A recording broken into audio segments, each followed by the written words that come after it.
I say, whoa, I am my father's son.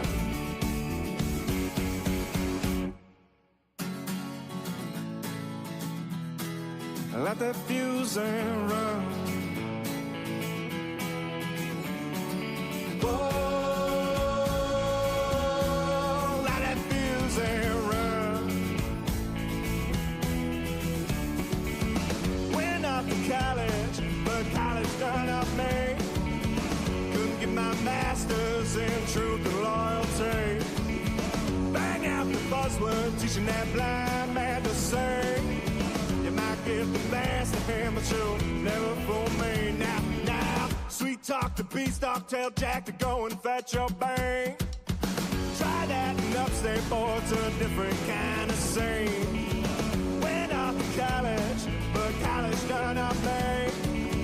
Couldn't get my master's in truth and loyalty. I said, whoa,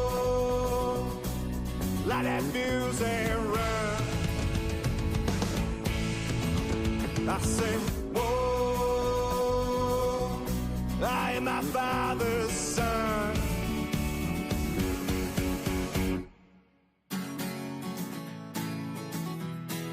Let that fuse. What's up, Bills Mafia? Welcome to this week's episode of the K-Gun Report. I will be your host, Scott. Thank you for joining us ahead of time. Be sure to tag, like, subscribe to 24/7 Buff Pandemonium, and be sure to watch the K-Gun Report every Tuesday night at 8:30 p.m. We got a fun show tonight. Special guest, former wide receiver for the Buffalo Bills, Don Beebe, head coach of Aurora University, father, grandfather, husband, motivational speaker, all the above. Don Beebe is joining us to talk some Bills football. And obviously Jared's with us too. He's with us too, but you guys know the drill. Let the comments come in like crazy. We'll be sure to get to them and join the conversation, join the Stampede. We'll get you guys, ask us some questions if you have some for Don. Let's get the show started. We'll see you in a second.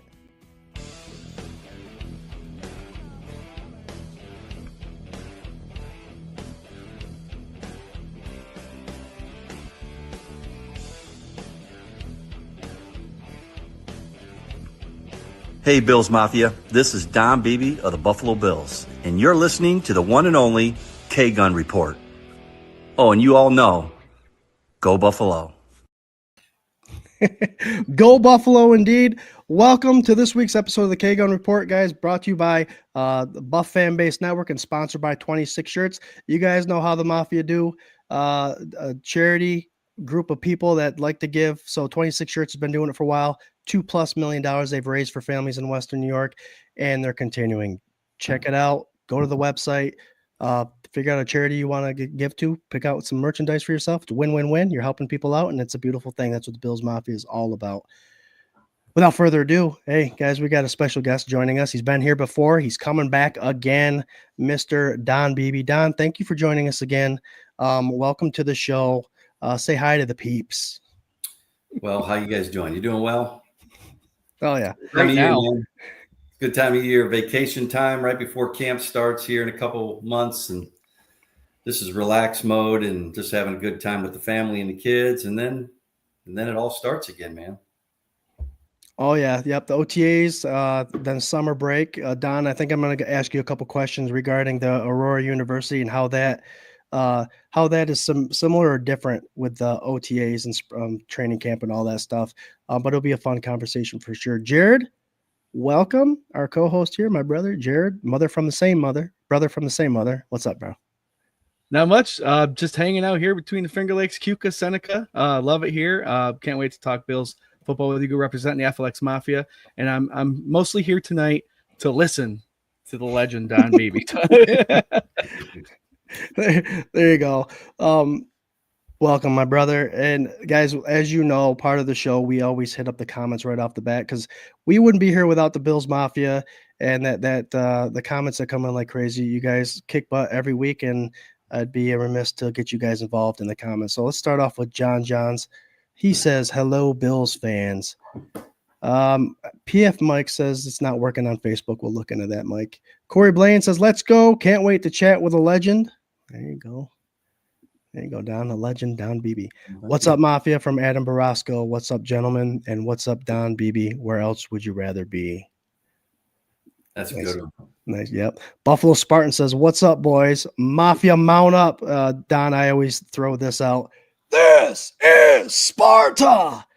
And Buffalo Spartan and fans watching, I'm not sure if you know, but the Aurora University, they are the Spartans, correct? There, Don. There you go. Oh yeah, that's fitting. I use it often. Jamie Norson, what's up, Mafia? Patrick Hughes says, "What's up, Mafia?" And Mr. Beebe, what do we want to talk about? We're going to talk about a bunch of things here tonight. Biggest thing, we got Don here, former wide receiver. We're going to talk wide receivers. How's that sound, fellas? John Johns, hey guys, welcome, Don Beebe. Adam Barasco says, "Always a great time to see you, Don, legend."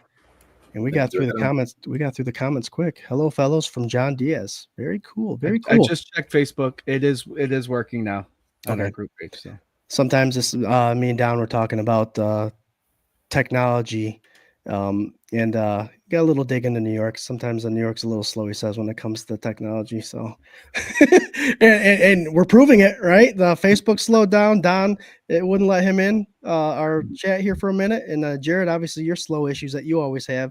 Always. So, 3 for 3. So I think you're right, Mr. Beebe. That's a big glass of water there, Jared. It's my hydration cider. Love it. Hydration cider, Jared, is that what you call it? There you go. Doug Augie, what's up, guys? Happy Tuesday. Hello, Mr. Beebe. Thanks for joining. You bet, Doug. Man, oh man, I tell you, our fans, they keep it real. They they'll bring in some questions, guys. If you have any, fire away. We'll get to them.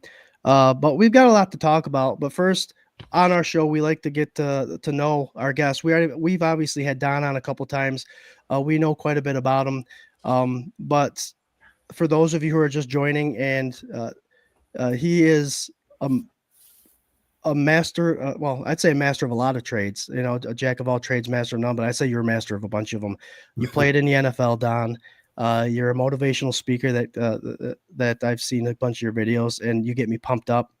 And you're a man of faith, and I know that whatever I've seen you post anything, you do say faith, family, football, and obviously that's the order probably that things are taken with you. It's not taken lightly.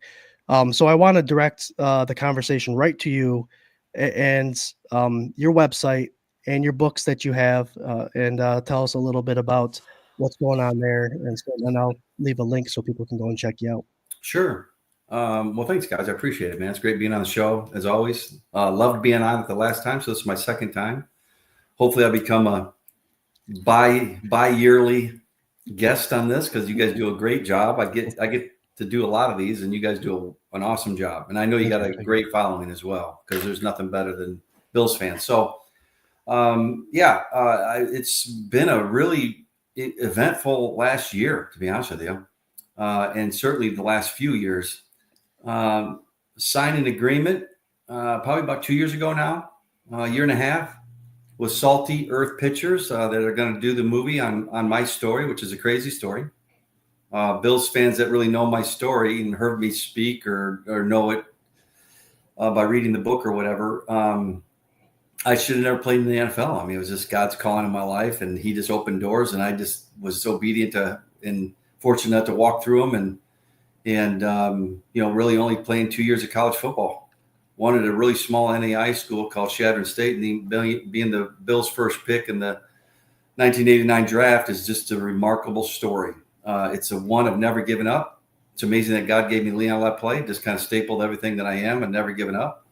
And with that said, the book, 6 Rings from Nowhere, because you get a ring win or lose. I don't know if people know that or not. If you lose a Super Bowl, you still get a ring. I mean, all the Bills teams that we lost to 4 in a row, we got 4 rings. And then obviously 2 more with the Green Bay Packers. You look at them all together, they're all big and gaudy, to be honest with you. So, so the title of the book was 6 Rings from Nowhere, because I came from nowhere. Well, that is now turned into Run for Glory, the movie. And that comes out at the end of 2026 or early 2027. I have a big announcement that just came out yesterday. This is the first publication that is going to be live that are going to hear this. This is my son, Chad, who played 4 years with the Vikings, which I struggle with, by the way, but that's okay. He actually is going to play me in the movie, which is only, I think, the second time in movie history that a son played his father in a movie. So that's kind of cool. It'll certainly draw interest, especially in the Beebe family, that he's going to play me. And then Coach Levy. We film July 1st, coming up here very shortly in a few weeks, the closing scene to the movie. You know, the movie it's a faith-based movie. So it takes you from the first days of early childhood and then, you know, through my career, you know, a little bit of my career. And it kind of goes back and forth from beginning where it started and then in time. So it goes back in time a lot, which a lot of movies are doing that nowadays, if you haven't noticed. And with that, it ends with me getting drafted and Coach Levy announcing me. And it's going to be actually him doing this scene, which is really cool. I'm so honored that Coach is going to do this scene. And that's going to end the movie. So that I made it. And that's kind of the euphoric of the whole deal. So, and then I've written personally my own self. I never thought I would be an author, never thought I was an author, but a company out of Nashville wanted me to write a book, a receiver book, to be honest with you. You know, coaching wide receivers for so many years now, 27 years I've been coaching wide receivers. You know, even though I'm the head coach, I still coach the wide receivers at Aurora University and throughout my high school coaching career. But, you know, I'll be honest with you, I had zero interest in writing a book, on wide receivers. And I had like half the script written. And then literally halfway through, I called the company in Nashville, said, I'm not going to do that. We're going to go in a whole nother direction here. We're going to do devotionals. I want to do a devotional. And they said, well, there's a lot of them on the market. I said, yeah, there is. I said, but we're going to do an athletic devotional. Then they said, well, there's a lot of those too. And they're right. There are.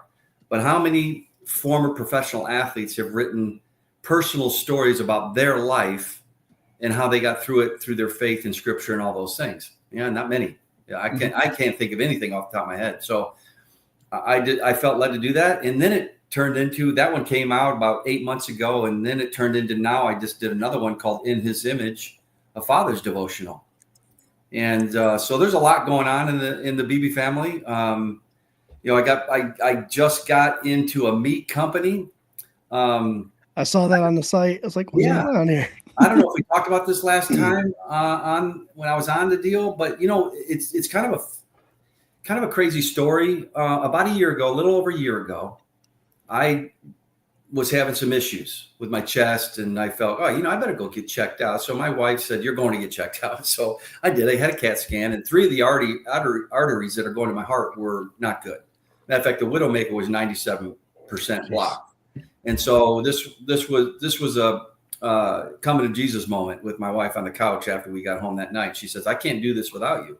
Mm-hmm. I said, well, you're not gonna, because I ain't going anywhere. But you know, that famous last words of a guy. Yeah, right. Talking about.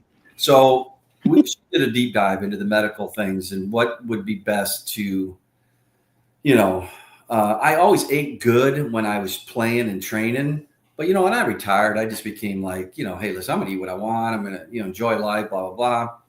Well, come to find out, Big Pharma, and I'm not going to go into all this stuff, has been lying to us for years, guys. I'll be honest with you. And this is coming from doctors, okay, saying that we've been lying to you.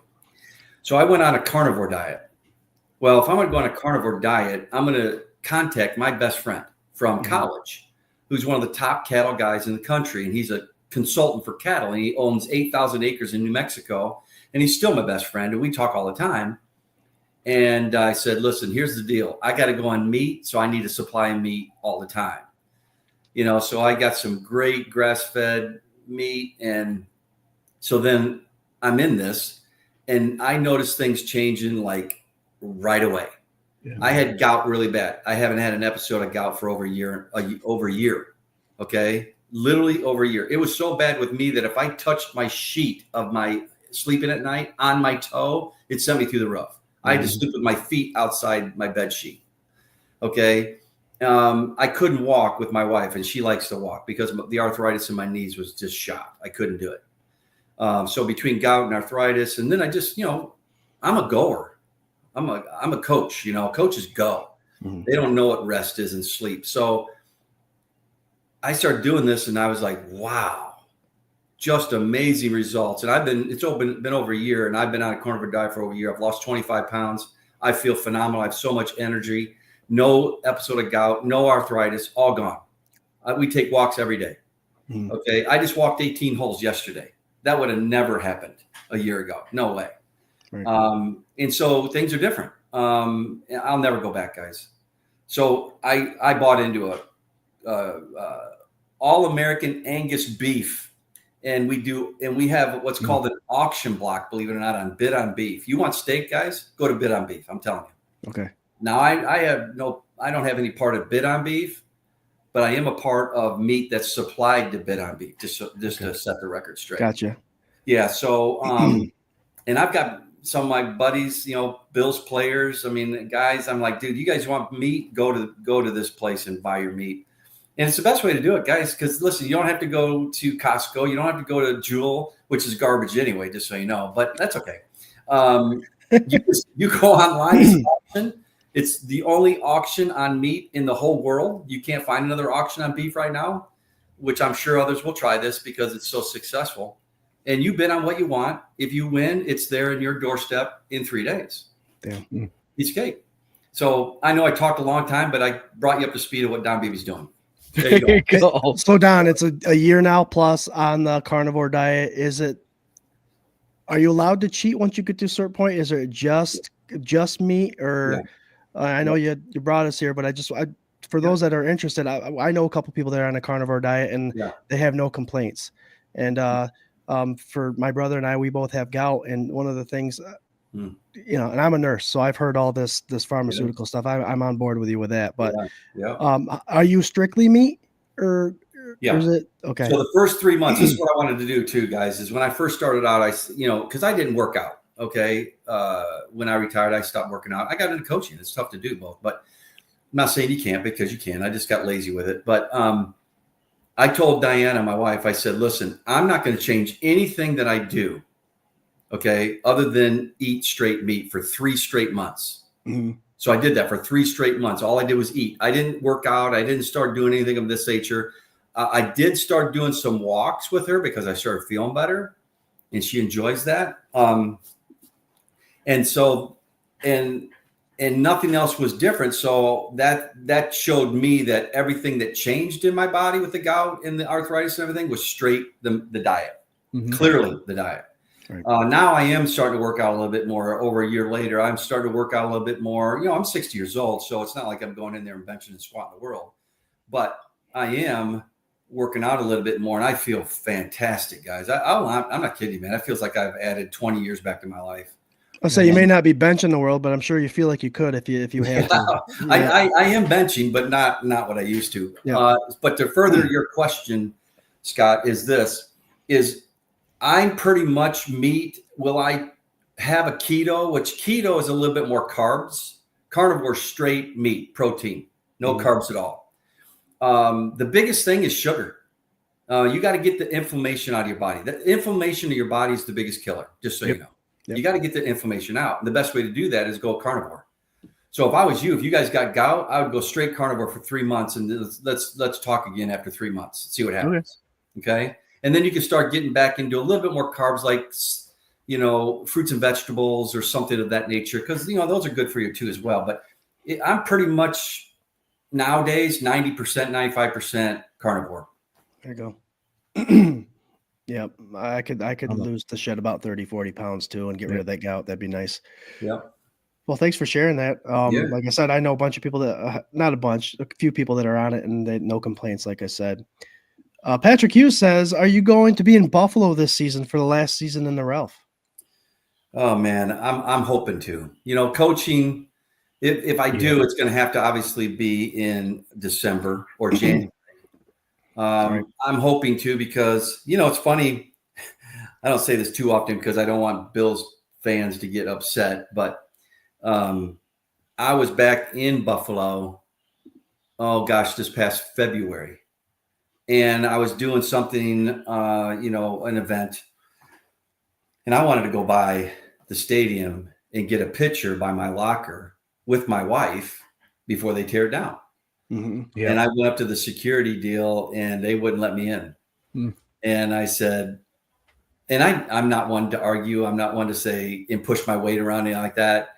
And I said, okay, that's no problem. And then my wife leans over and she says, you're not going to let him in? She was upset. And my wife gets upset. But she was great about it too. And we felt terrible. I really wanted to get in and get a picture. So I'm hoping that I can get back this fall.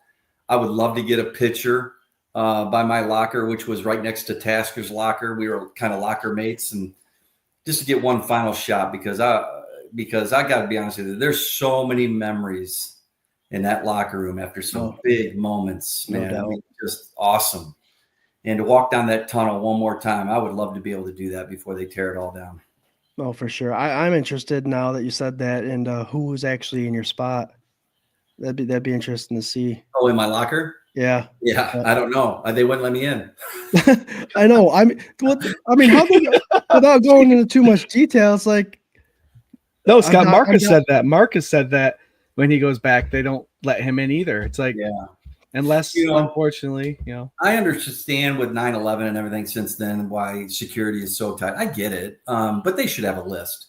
Yeah. If you can prove it, if they know who you are, or just show your driver's license, they should have a list of former players that, oh yeah, no, you're good, go.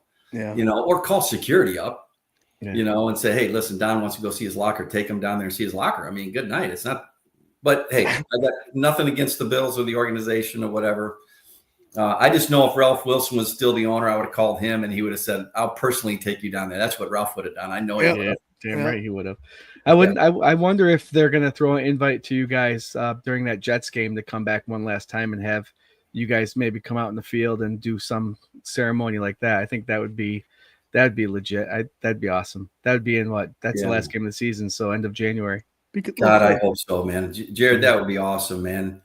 I just hope they do it, because Buffalo's not I could just drive to and drive right back the same day. Cause when I'm in the season, but if it's after our season's over, I'm going to be there in a heartbeat. No doubt about it. Mm-hmm. Same thing with guys like Frank. I mean, now he's at Stanford, there's no way he'd be able to do it till the season's over. Yep. It's all the way in California, but I mean, I hope they do, Jared and Scott, that because that would be a time that we all would never forget. I am going to be able to get back to Jim's tournament this year. This is the first time in a long time, especially since he moved it to August.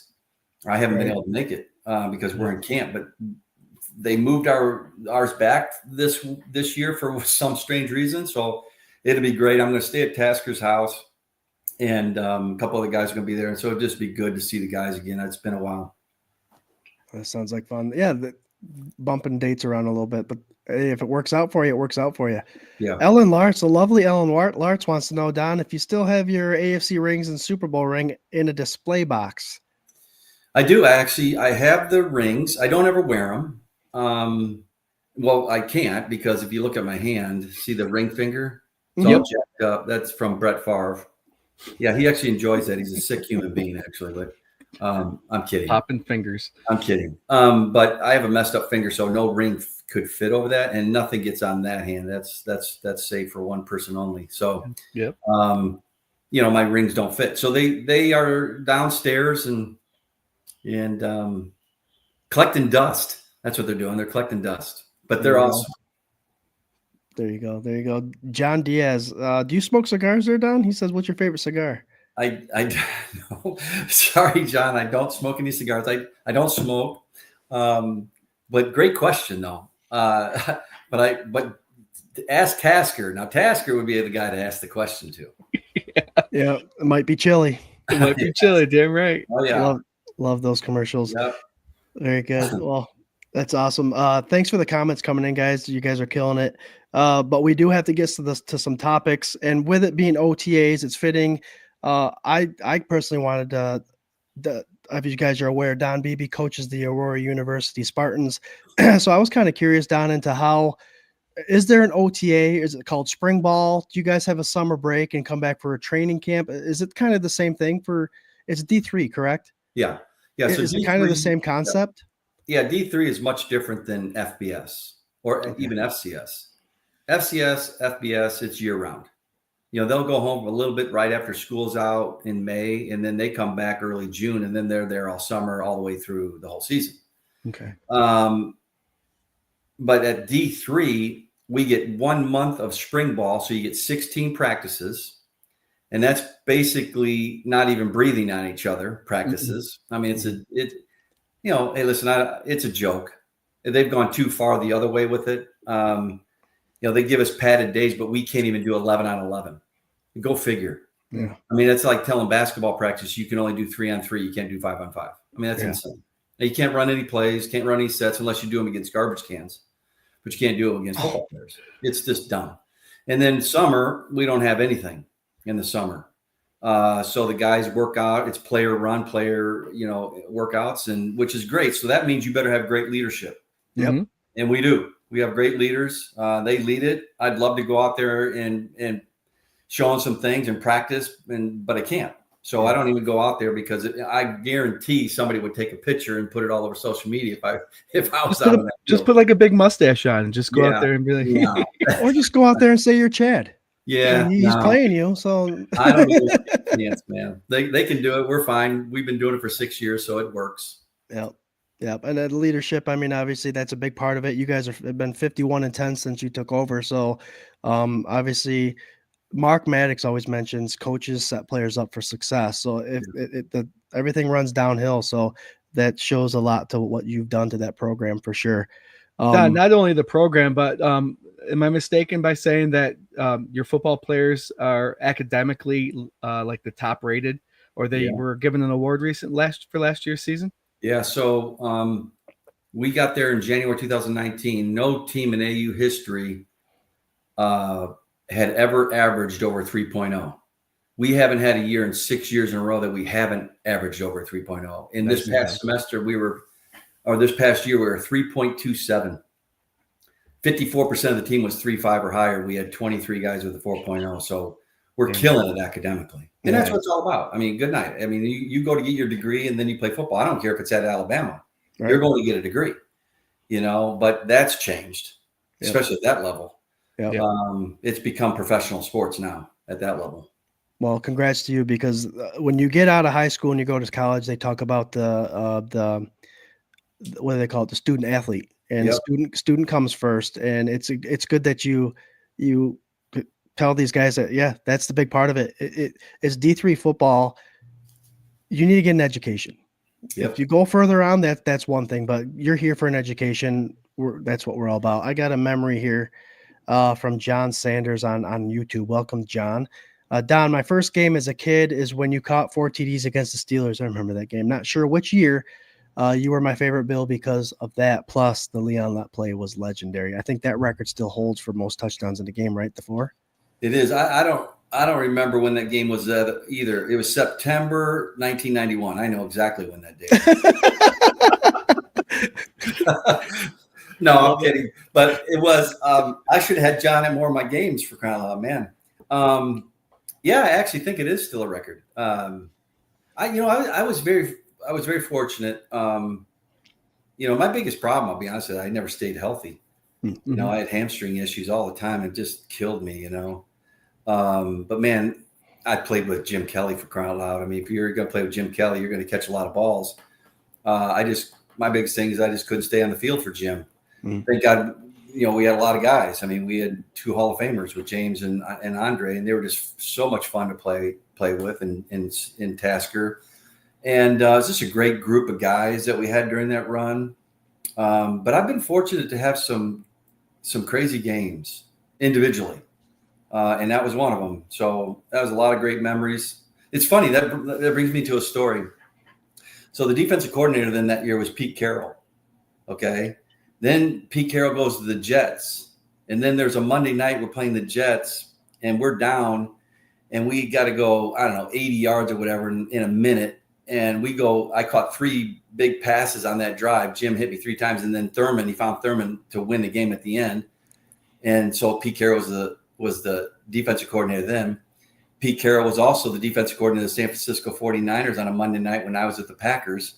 And I had 220 yards that night against Pete Carroll. Mm-hmm. But I'll never forget, I was going up the tunnel, and I'm jogging in after a great game against, I don't even remember who it was, but Pete was the D coordinator, and I get drilled from behind. I mean, just boom.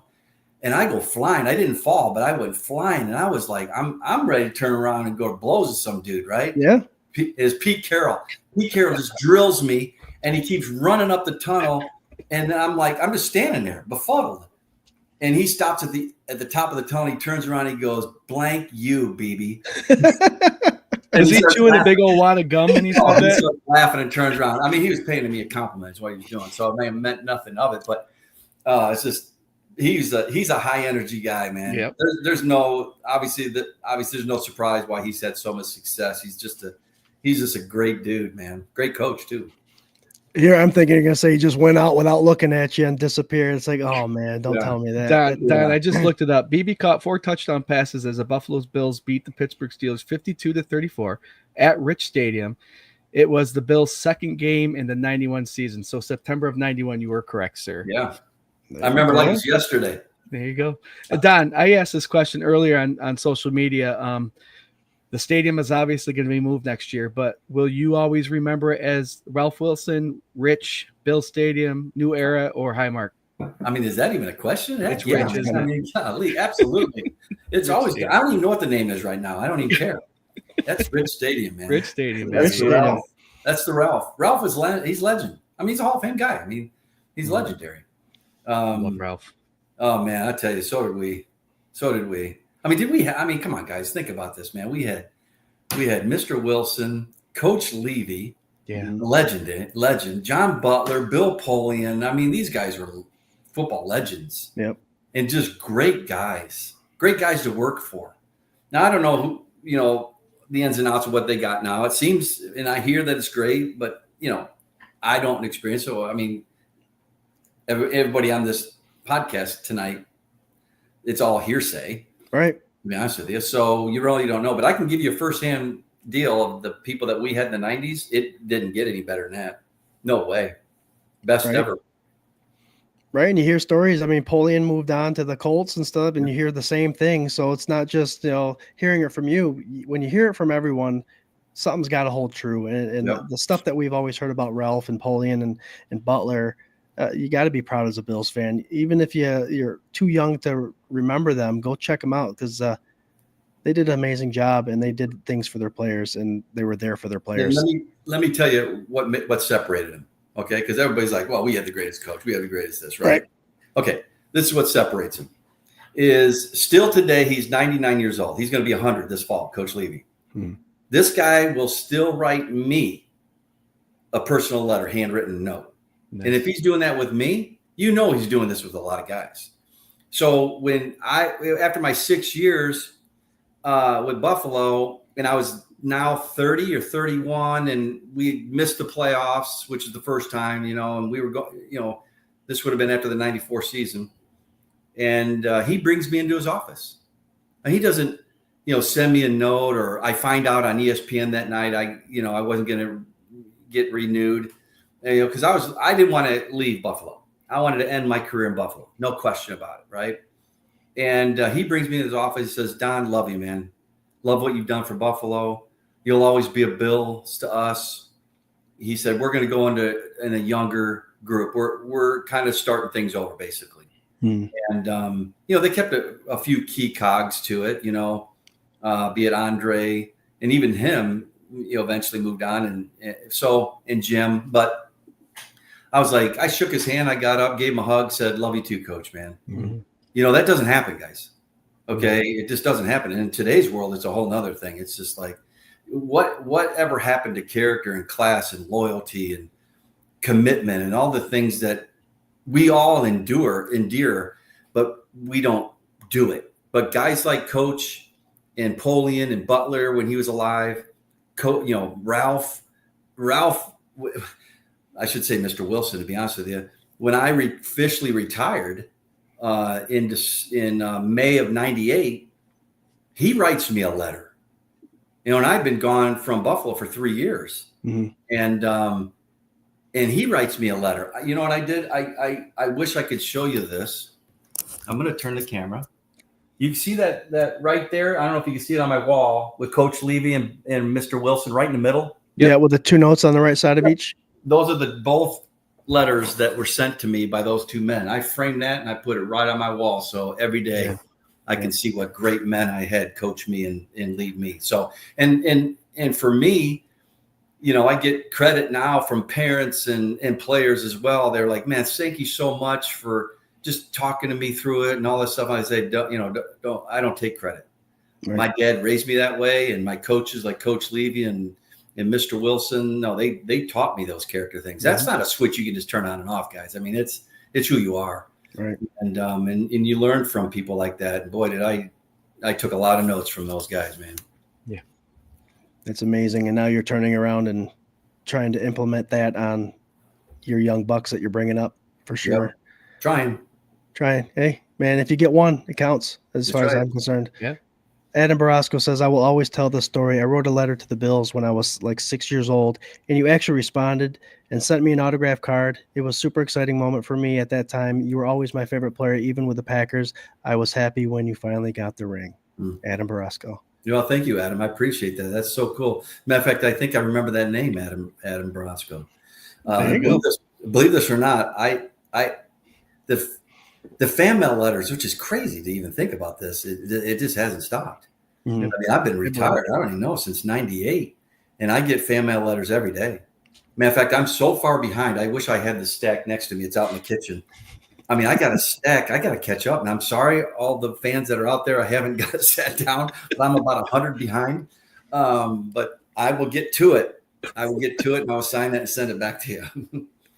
There you go. I mean, how long is your summer break when you got the spring ball? Yeah. And then how long is that break for you? I mean, you're a busy guy. Is that when you're doing all your motivational speeches and all that stuff? Is during that time? Okay. Yeah. So I just finished up my speaking tour. I got one more, but I've done 9. Okay. Most of them are men's conferences, father-son retreats, stuff of that nature. I love doing those. But my downtime is June and July. Okay. So we take off this Saturday on our Beebe family fishing trip that I'm sure we talked about last time up to Minnesota. This will be our 55th year. Yep. Mom and dad are still alive, 87, 86. They're going to be making the trip. And nobody's ever missed except my dad in 2020. We thought we lost him to COVID in May of 2020, but he said, no, I'm not ready to go. Yeah. And he beat it. And he's still kicking, man. This mom and dad of mine is just very spry. I wonder where you get it from. So now it's 63 Beebes will be going this Saturday and next 2 weeks. So it's a great time. Well, good for you. I mean, I know you're hardworking and you dedicate a lot of your time for others, and it's good that you're able to get away and spend time with family for sure. Yeah. I got one here, a good question from John Sanders that says, harder to catch a ball, from Jim Kelly or for Brett Favre? Don't let the finger tell the story. You tell us the rest. I would say I get this question a lot. There's so much. First of all, their approach to the game and their mentality are very identical. Linebacker mentality playing quarterback. That's who they were. Tough guys, fun to be around. If I'm picking, I'm taking Jim, and I'll tell you why. Because, and don't get me wrong, because as soon as you start saying one thing they think the other one's not that. Yeah, right. I always use the analogy. Listen, go out to your garage. You got a Ferrari. I'll take the Ferrari today, and tomorrow I'll take the Lamborghini. I mean, they're both great, right? So, Jim is one of the most loyal human beings I've ever known. I mean, he is just a great dude.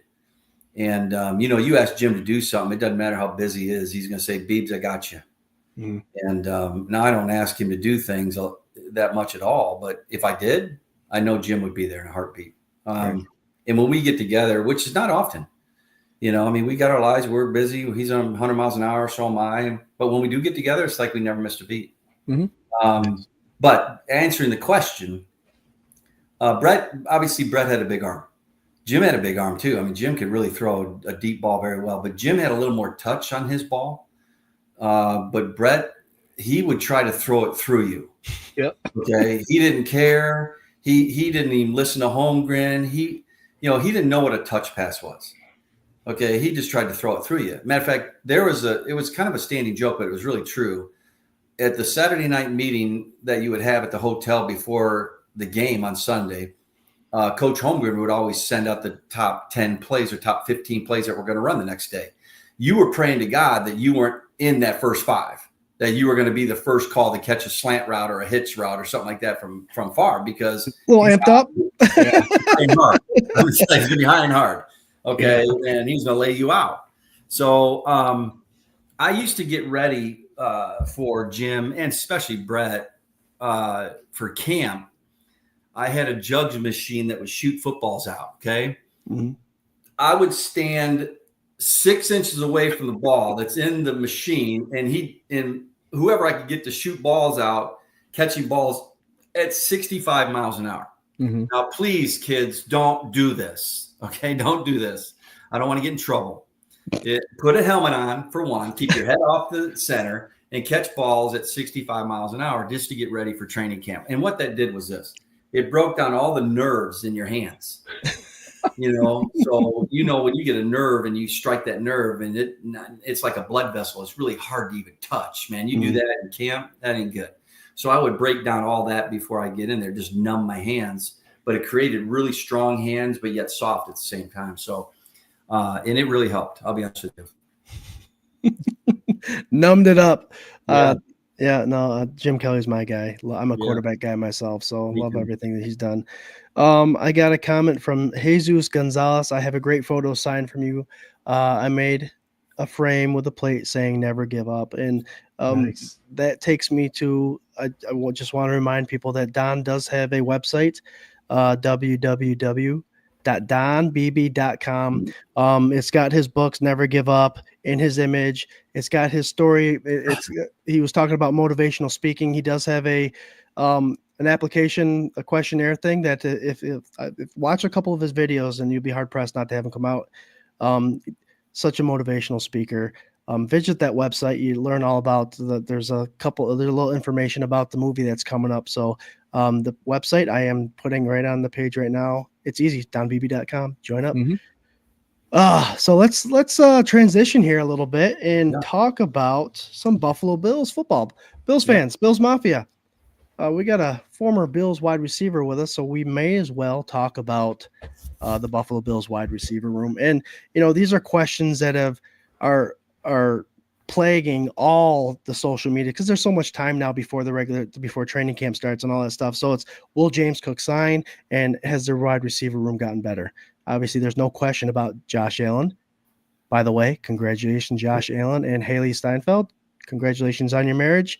Best of luck to you all. I know you guys are happy now, and ignore everybody because the spotlight is a tough place to be, but you guys seem like you've got it put together. So just do your thing, and they do their own thing. He's a professional athlete. She's an actress, and it seems like they've got their stuff put together. So congratulations, you guys. Go Bills, as Josh Allen would say. So here's the vague question. And Don, I'll start with you with this. It's whether or not this Bills 2025 wide receiver room is better than it was last year. Keeping in mind, when they brought in Mac Hollins last year, it was like, oh, who? When they brought in Curtis Samuel, it was like, oh, who? I mean, the Bills fans tend to do that sometimes when it's not these big stud names that they want to see there. And then these guys end up performing because of Josh Allen. The acquisition of Joshua Palmer, Elijah Moore coming in after the draft, even that Caden Prather, the rookie they brought in, as you're looking at it on paper, and I know stats are stats, we won't know the answer until the end of the season. Does it feel like this wide receiver room could potentially be better than that of 2024? Yeah, no, the simple answer to that is yes, of course. I actually think it is better, than it was. I still think it has a ways to go from deep playoff run experience, let's say. Yeah. Yep. And guys, listen, that means something now. It really does, because the pressure to perform in just a regular season game, preseason game, and there's a lot of pressure. You're trying to make a team preseason. Then in the season, you're just trying to stay on the team and perform, and then the playoffs come, and then the pressure gets higher, and then deeper you go, the more pressure becomes, and then, oh, by the way, there's the Super Bowl, right? Yep. So there's no doubt. I mean, we got the MVP, okay? There's no question we got what the most important guy is, and that's the quarterback, okay? I think our offensive line is strong, certainly strong enough to win a Super Bowl. Defense, I actually think that we're going to be way better. I really do. I like the defense. I like the moves. I mean, what was our first 5 picks in the draft were all defense. 3 of them are corners. Okay, yep. So hopefully 1, maybe 2 pan out for depth there and help, or start one of them by once we get going, because you don't know. Hey, listen, that's the draft. Yep. Okay, that's the draft. Yep. It is. So you just don't know. But I was glad to see they got Shakir back. They re-signed him. That was good, because he's kind of really, even though he's only got 4 years experience, I mean, really, he's kind of the go-to guy from that slot position, which you need, nowadays.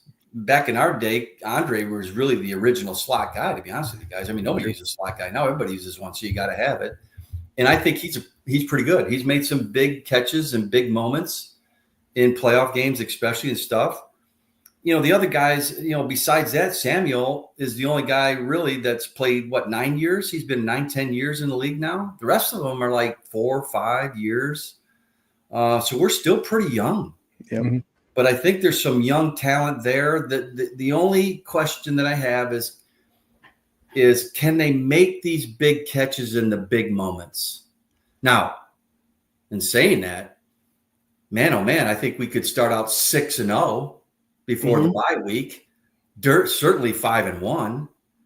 And our tough games in the regular season are home. Yep. Okay.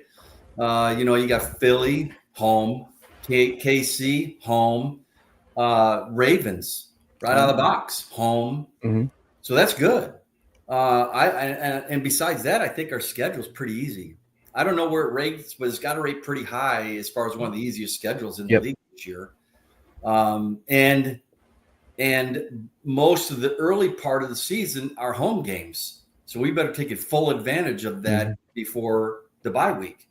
I think the bye week comes at a good time, kind of in that middle of the season. I think week 7 or week 8 is our bye week. So that's good. I just like the setup, guys. I do. But I think I like defense. I like the schedule. I like, obviously, Josh, offensive line. They got to get, Cook. They got to. Guys, listen, I don't care what you got to do. Get them. Yeah, thank you. Corey's going to love that too. Thank you. Yeah, get Cook. Get Cook here. You can't win a Super Bowl, guys, without a running game. You just can't do that. Okay, it's just so hard to do. And, so we got to get that established. Really the only question mark is wide receivers in the big moments in the playoff games. Will they be able to make that catch to put us into the Super Bowl? I don't know. That's yet to be seen. Right. And that'll be a question that's either 0% or 100%. Depends on when it happens, if they were able to do it. And to go off what you were saying, Don, I mean, no international games, no holiday games, and the furthest they only move out of one time zone once, and that's to Houston, which is just an hour difference. So it does benefit us. It's the way the schedule happens, guys. These guys don't try to make the Bills season, the schedule, the easiest. It's who we play and when we play them, and when you come up with these matchups. You got to send them somewhere. It's either home or away, and unfortunately for us, we're not going far away. Jared, I'm going to ask you a follow-up question with there. Don was just talking about Andre Reed was a hell of a slot receiver. And like he was saying, too many teams and fans are hard-pressed to say we need an X receiver, outside guy, wide receiver 1. With how they spread the ball around, I mean, Mac Hollins had the most targets last year, not Keon Coleman. Obviously, he was injured. Do the Bills have a true wide receiver 1? And does it have to be the X? Can it be a Shakir at the slot? I mean, is the true number 1, what is he to you, and who do they really need one?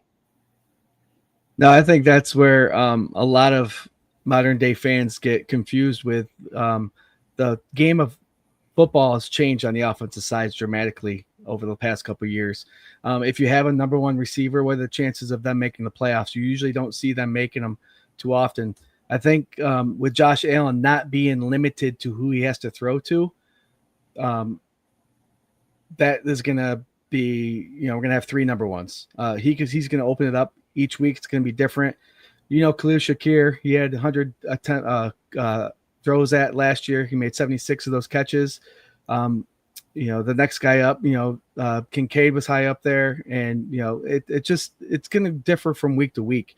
I think you don't want a number one. You're going to have the X, the Z, and all these guys lined up. It depends on what the matchup's going to be.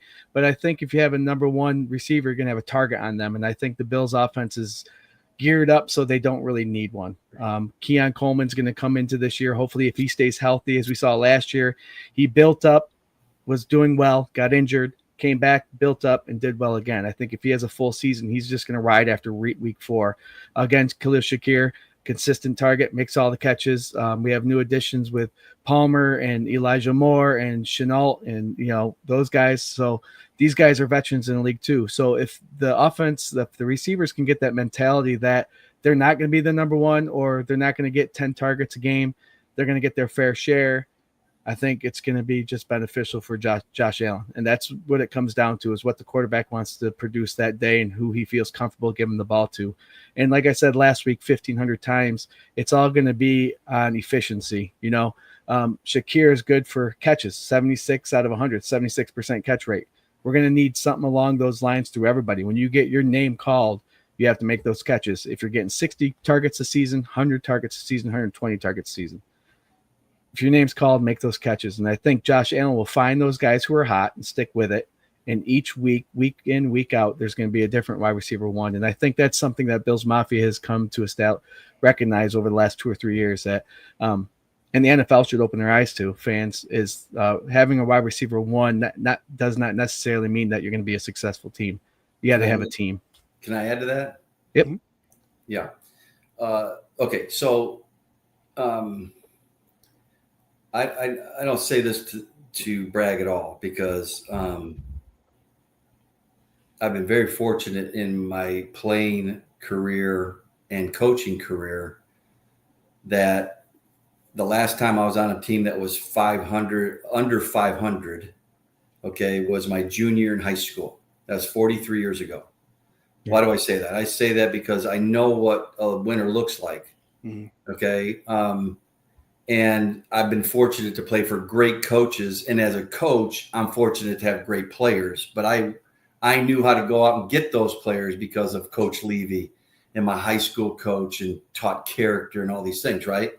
This is what wins. You don't need a 1. You don't. You know what you need? You need a 1, a 1A, and a 1 AA. Okay? So if 1 is being taken away, here comes James Lofton. Uh-oh. Yep. Okay. So, here comes Keith McKellar, or, by the way, let's just throw the ball to, Thurman Thomas. So you have to have a lot of different options. But you don't need that one. What you don't need, I'll tell you what you don't need. And this is what will kill the team. And this is what happened to many teams, is a person that thinks he's a 1, deserves to be 1, wants to be paid as 1, and needs to have the ball because he's the 1. That's what tears teams apart. Yeah. Listen, when we had Andre Reed, and it was kind of in the early to the middle part of his career, he came in 85, and this was now 90 was really the start of the run. He's still a young guy, 5th year, 6th year guy. And then we bring in a guy like James Lofton. Mm-hmm. Well, nowadays, if a Lofton comes in, with today's attitude, and I'm not saying everybody's like this, but there's a lot of them that are out there. And this is what happened to the Bills.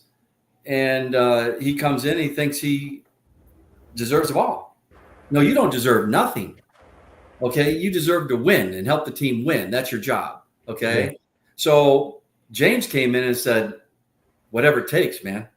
I just want to go to Super Bowl, win a Super Bowl, and be a part of that. And he didn't care if Andre was getting 100 throws his way, and he got 10.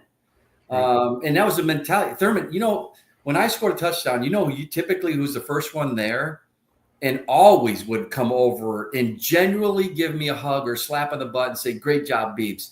His name, Thurman Thomas. Mm. I mean, he didn't care who was scoring touchdowns. He just wanted to win. Right. And it's like, but that's what made us great. I'll be honest with you, that's what made us great. That's what made them Hall of Famers, because they knew and collectively understood that it was the team. And Jim was great. He was great at this. He just get open, I'm gonna throw it to you.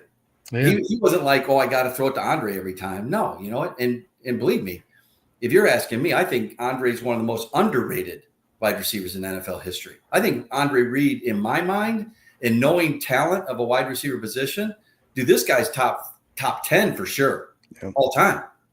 Okay, as far as his skill set and his ability to get off the line of scrimmage and make tough catches in traffic, and just a tough dude too, by the way. Oh, and I don't think I ever saw him get caught.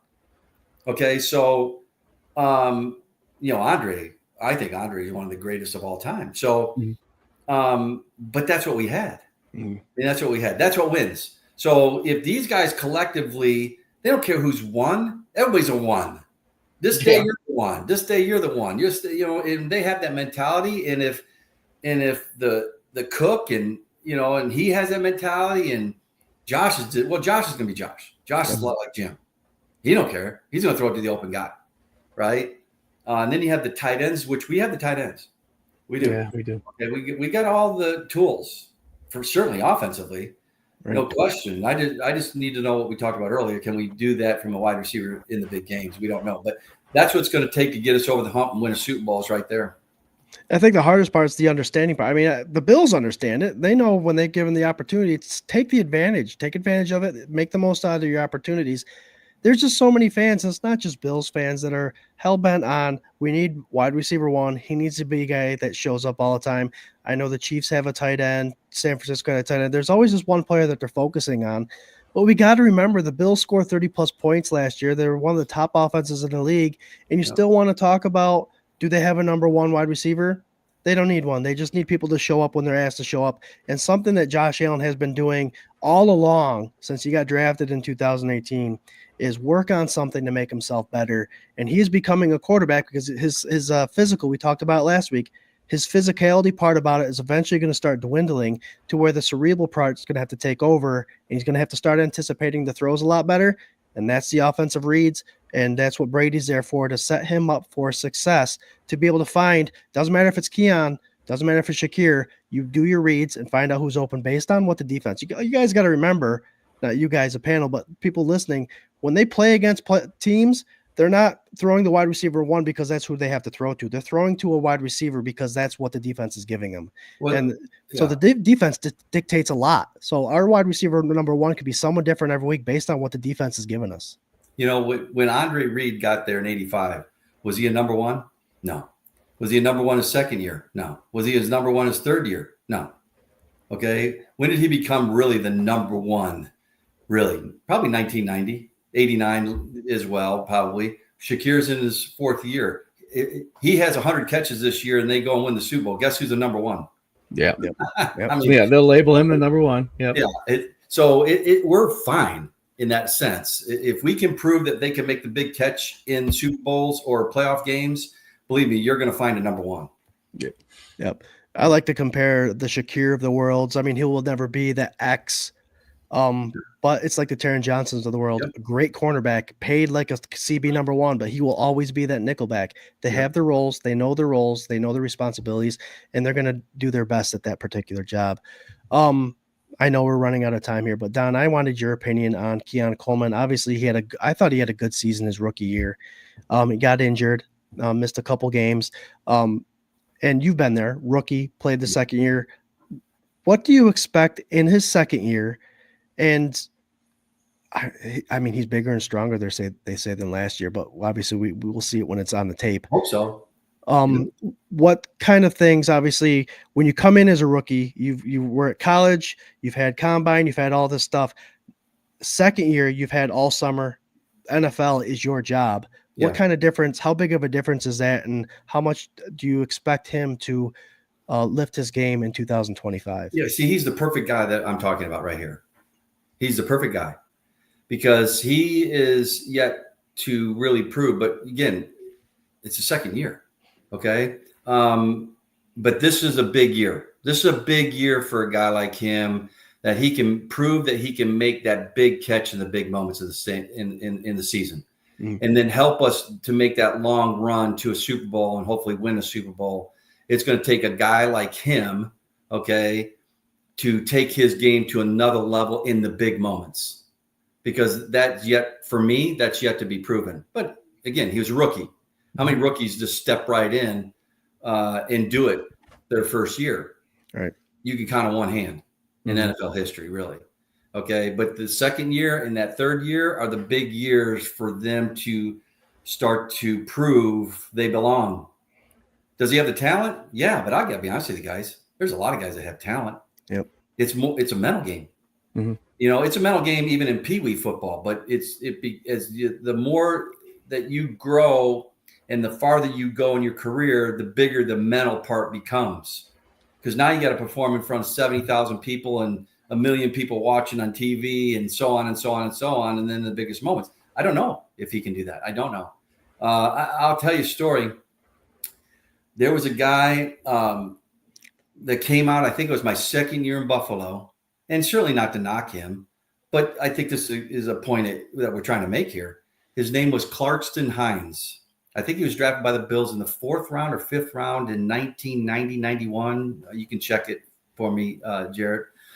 And I'm almost positive on this, but he set the all-time NCAA record for most catches in a career out of Duke University. He played with, I think it was Anthony Dilwig. Boy, I'm really showing my memory here, guys. Now I believe that you remember that name that we added Roscoe's name. Well, you're one of those guys, aren't you? Well, the thing is that you just remember guys that come. Yep. And he came in, and that poor kid, he couldn't catch a pass. And here he holds the all-time record for most catches in the NCAA. The guy can catch a pass. Yep. But he just struggled with the mental part. I remember talking about it in wideout room with, and just felt bad for him, and he didn't. I think he got cut, and I'm pretty sure he's a 4th or 5th round pick, and he got cut. That's hard to do, but and that's an extreme case, I think. But there's these guys like Coleman, and they're going to have to take a big step, not a small step, big step, if we're going to win a Super Bowl, and he's going to be depended on to be one of those guys. Yep. And a big. Go ahead, Jared. I know you got the info pulled up. Clarkston Hines was selected in the 9th round by the Buffalo Bills in 1989 draft. He led Duke. He's in Duke Sports Hall of Fame. He led the NCAA in, I think, most touchdowns in 2 seasons with 38. Okay. I was a little off. He was a 9th round pick? Yeah, 9th round. Okay, sorry. I That's okay. But he had a ton of catches, though. Yeah, that's the only player in ACC history to lead the league in receiving yards 3 consecutive seasons, set the ACC record for most career touchdown receptions. Yeah, he was big. I mean, the guy can catch ball, and he just struggled.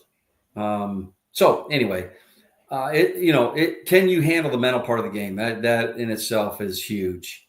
And everybody goes through that transition. I know I went through that transition. And if I wouldn't have figured it out, man, I wouldn't have made it very long either. So, so we'll see. I mean, time to tell. Don, and I imagine that whole, like I mentioned before, the mental part of it, the whole college thing before the combine and having to put your resume out and interviews and all that stuff. Your second year coming in when it's all football focused, it's got to be mentally less draining than the previous year. I would think that. It is. I think what he would need to do, and I don't know him personally, but I would suggest to him to get your nose out of the paper, stop listening to talk radio, just go play football, son. Yep. Okay. Get your nose in the playbook and keep your nose clean and stay out of all this mess. Okay. And concentrate on playing football. Okay. Train hard, man, because then you got no regrets. Right. These guys, they have so much more regrets when it's all said and done. Well, guess what? When it's done and you say, I wish, as soon as you say, I wish, I'll give you 2 more words. Too late. Yep. Too late, man. So figure it out. And hopefully he will. And I don't know this cat. So hopefully he does. And he comes back and they're saying he's bigger and faster. Great. Awesome. That means he's training hard. So, and I had 2 great examples. Again, I go back to Andre and James. I mean, these guys, man, they were pros, man. Their bodies were phenomenal. Mm-hmm. I mean, no body fat. They trained hard. They worked out as hard as anybody. And that's the reason that they're Hall of Famers. I mean, these guys, Right. and I learned a lot from those two guys. Really did. Yeah, and you were talking about regrets. I think the when you talk about regrets, the last thing you want to regret is not working hard enough, because that's something that can be controlled. Everything else is out of your hands. But if you could say that you've worked your hardest and then you regret not doing something, that's a different story. We do have to hit this button though. Yeah. Here we go, folks. We're in overtime.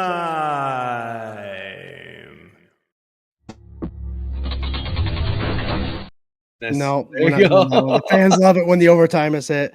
But yeah, we are in overtime. We will wrap it up shortly. I did have a fun little betting prediction things that we were going to do, but I just want to wrap it up with one easy question for both of you. Jared, I'll start with you, and then Don.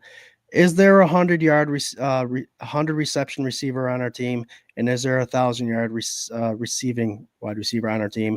And obviously, we talked about 1A, 1B, 1C. We don't need one, but do you think there are, and who are they? Jared, I'll start with you. No, I think if there's going to be a 100 reception player, it's going to be Khalil Shakir. He's been showing that he can catch almost every ball that's thrown his way. If he gets the targets, he'll hit the 100-yard mark. His average per catch is 10.8. So obviously, if he gets 100 catches, he'll get 1,000 yards. But I'm really banking on Keon Coleman this year. He almost averaged 20 yards a carry last year. If he gets 50 catches, he's hitting that K. Right. So I think we don't need it. As we proved last year, we didn't have one, and we made it to the AFC Championship game. But I feel like this year, Josh Allen's MVP, second year in a row, is going to just those numbers going to escalate. And if those numbers escalate, the receivers' numbers have to escalate too. So I think we will have a 1K and a 100 reception. We might have 2 1Ks yards with Keon Coleman and Khalil Shakir. But I think the reception part of it will be Khalil Shakir. There you go. Yeah. What do you think, I agree 100%. Let me ask you guys this question, because I don't know the answer to this. What's Coleman's 40? He's a 4.5er. 4.5, yeah. I thought 4.58 or something like that. He's not a speed guy. Who's their fastest wideout right now? Right now, it's Elijah Moore. Yep. Yeah, what's he run? Like a 4.34. Yeah, they'll need somebody like that. Yep. Okay, to stretch that defense, because especially in today's game. But when you spread a defense out like that, okay, they can compress those safeties and they can get in the mix a little bit more. You got to make sure that you have a threat. So a guy like Moore, okay, is going to have to prove that he's got to be an every down guy. Mm-hmm. So I don't know who that guy's going to be, but they're going to need that, especially for a guy like Shakir. For him to have 100 catches, they're going to have to get those safeties deep. They just are. Exactly. Yep. Yeah. So the rookie they picked up runs a 4.342, and he's 6'3". Prather. Yeah, Prather. So we'll see what he can add to it. If they can get that guy, the Z guy, to really open it up for Shakir, because really that was my role. That was James's role to a certain degree too. So we just had 2 of them, that can get vertical. If they can have that and be consistent with it, okay, and just enough to be a threat, that's going to bode very well for even our tight ends. Yep. Yeah. Don't be surprised if our tight ends catch 60, 70 balls pretty easily. Oh, I had Dalton Kincaid on that list, but I didn't mention him today because I knew we were strictly receivers. But Yeah. he's going to be pushing the leading receiver too. I think he's going to be pretty close up there. Yeah, well, I didn't know this, but an interesting stat about him is last year he only 69% of his passes were catchable. So that's a low percentage. So I mean, he had a great rookie season. He had injuries last year, and then that low of a percentage of catchable balls. He only stands to get better, I think. Yeah, because in today's game, the tight end is big. Yep. You look at the really successful teams, man. They got tremendous tight ends, and I think Kincaid's that guy. So if you put the Elijah Moore or Prater, the rookie, if they can get that guy, and then Shakir, I think is an absolute, no question, 100 catch guy. Yep. No doubt. If he stays healthy, obviously, guys. But and that's going to be big, because I'll tell you, for his his ability, he catches the ball very well in traffic too. I'm very impressed with that. Yeah. So look for him to most likely, as this season goes on, become that number one guy. Yeah, I agree. He's got great body control, and I'm a fan of that. when he catches the ball, he bounces off people. So his yards after catch. Yep. And just to top it off, I agree. I think Shakir's the guy that's going to have the most opportunities to be that guy that gets the 1K and 100 catches. And the guys on the outside, who I do believe Joshua Palmer will be the Mac Hollins kind of replacement, the bigger body that does the hard work, runs blocks, and all that stuff. So it should be interesting to see how Brady uses all these guys. But we'll go back to how this all started. This 2025 wide receiver room, I do believe, Don believes, and I think Jared agrees, could potentially be better than that of 2025. Guys, we had a great show. Don, Jared, love talking Buffalo Bills football. The stories that come out of you, Don, are amazing. Jared just texted me. He's like, man, just we get something new from you every time, and we just love sitting back and listening, and being able to share your stories is an amazing thing, and that's why we love you. You guys watching, www.donbeebe.com. Go hit them up. We do like to end with the final thoughts. Jared, I'll start with you so Don knows how it goes. He's been on the show a couple times, but we'll start with you first, Jared, and then Don, you next. Final thoughts. No, what a great night, Don. Thank you for the stories. You keep the nostalgia of all the stories that throws me back to the 90s, and hearing about my favorite players is always good. It's always awesome. Thank you for joining us again tonight. We'll get back to, as soon as your season's over, we'll be sure to get you back on so we could chat a little bit. 3 months after we start our carnivore diet, Jared, remember. Yep, there you go. We'll report back. Hopefully, what I'm praying is that that Jets game you'll be able to get up to, and the Buffalo Bills will do the right thing and invite all you guys back. And I know, like that comeback game, there's going to be 70,000 million in the stadium and outside of the stadium for that game. So we'll see what happens. But thank you again for joining us. Can't wait to hang out with everybody next week as we talk more Buffalo Bills football and a little bit more about OTAs and stuff. So until then, everyone be safe. Take care of each other. Go Bills. All right. Well, I'm going to be a little more bold than Jared there. So, all right. The Bills will be 15-2. Okay. Maybe 16-1. I like their schedule. I like the way it's set up. I like this team. Obviously, they got to stay healthy. Mm-hmm. Okay. They got to stay healthy or that changes. And they will win the Super Bowl. Mark it down, guys.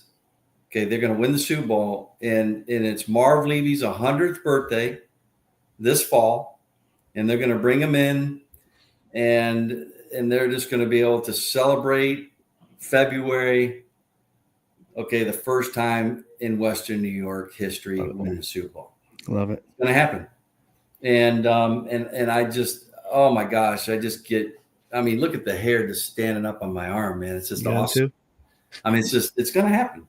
I think they got all the ingredients to get it done, and I think they finally have the maturity. And if they find those wideouts that make big plays in big moments, it's going to happen, no doubt. And I think they've made some good moves over the last couple of years of understanding what wins. Character. Yeah, character wins. Okay. So let's get it done, guys, because this is gonna be a fun year now. Beautiful. And Don, you probably are with us when we talk about every game. You take one game at a time. You enjoy every moment of it. You don't just wait for the playoffs. It's a long season. We might as well enjoy it. Join us every Tuesday at 8:30. We'll talk about the Bills' previous game, all that stuff when the season starts. But it's one game at a time, and it's the last one at the Ralph, Rich, Highmark, whatever you want to call it. So Rich. It's going to be a memorable season for sure. I want to end out by saying, Don, again, thanks, Mr. Beebe, for joining us. It's always a pleasure talking Bills football with you, and we definitely do get excited when we know you're coming on to watch. Best of luck to you on your fishing trip with the 60-plus BBs that are all going to be there. Enjoy your family time. I know you're a busy guy, and I know you guys bring the faith part into it, and, God bless you all. I just went to my son's, we go to St. Mary's, he had a concert today, and I'm sitting there in the crowd going, go tell it on the mountain. And I'm looking around and I'm like the child because I'm getting just excited with my kids. It's God leads us in mysterious ways. He leads us in good ways. And if you all want to listen to Don's motivational speeches, www.donbeebe.com. It's amazing stuff. And thank you, Don, for your books. I've read them, and they're definitely motivational. Yeah. Part of the Buff Fan Base Network, guys, as we always are. Hit them up, check them out. We have shows on every day of the week, a lot of different personalities, but fan first perspective. And we love talking Bills football. 26shirts.com is our sponsor. And you catch us every night, every Tuesday night, 8:30, the K Gun Report. Swank won't be here next week either. It'll be me and Jared. But we're keeping it down during the lull time of year. We'll have a lot of stuff to talk about. But I will say thanks, guys. We always end off by saying go Bills. Love you guys. Don, thank you very much again. Cheers. Go Love Bills. it, man. You guys, love being on the show, guys. Have a great one, all right? Hey, Don, when Jim throws that party after the Super Bowl, the invite will be in the mail, right? That's right. We'll be playing bocce ball, man. We'll be playing bocce. There Go you go. Bills. All right, we'll see you guys. Have a good one. See you, Don. Go Bills. Go.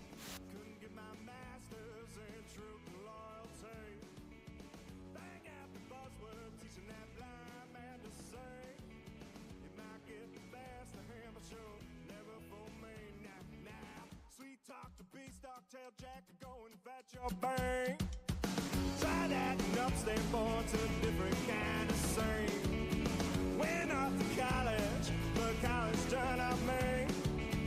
Couldn't get my master's in truth and loyalty. I said, whoa, light that fuse and run. I said, whoa, I am my father's son.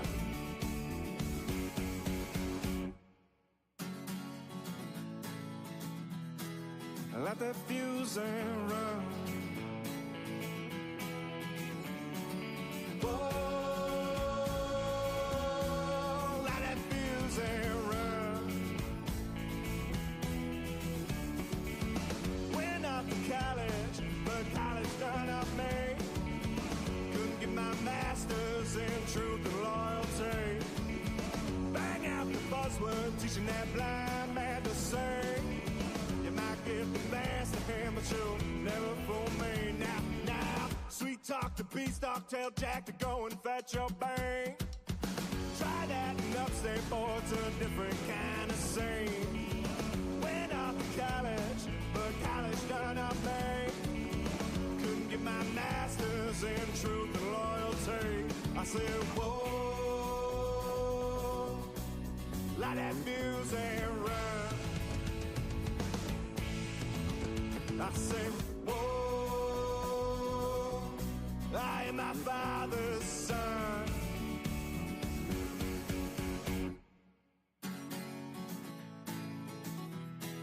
Let that fuse and run.